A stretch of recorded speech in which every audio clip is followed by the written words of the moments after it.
A full moon rose over the Atlantic Ocean, the second largest of the world's oceans.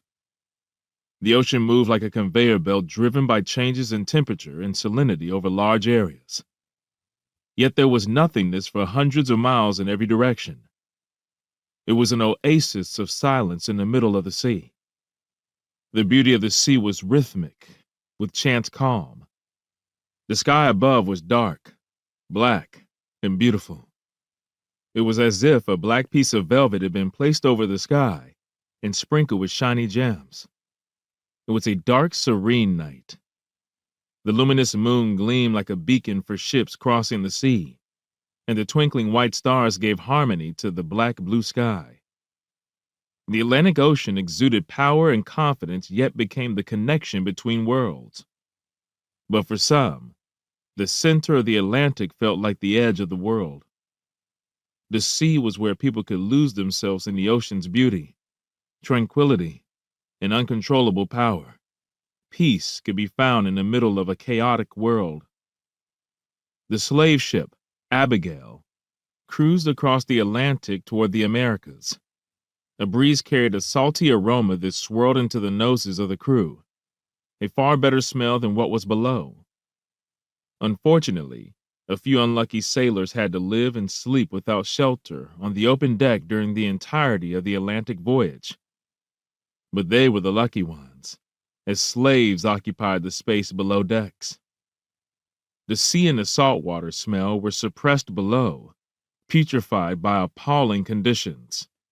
The conditions in the vessel's hold were overcrowded, smelly, dirty, and disease-ridden. Hundreds and hundreds of slaves were kept like cargo, squeezed into small spaces. They were chained together by iron legs, underfed, with barely any room to turn about. The men, women, and children were separated. The Abigail had become a floating prison for these souls. The large wooden vessel, the sea, and the white men with dirty blonde hair and blue eyes that snatched them from their homes were foreign to the Africans. The enslaved were scared. There were ageless cries, suffering, praying in desperation, and pain below. Some Africans believed they would be eaten by these men or killed.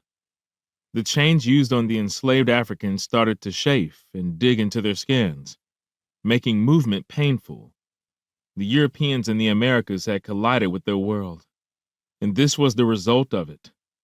A hellish nightmare, being treated more like savage beasts than human beings, and never seeing their homes again.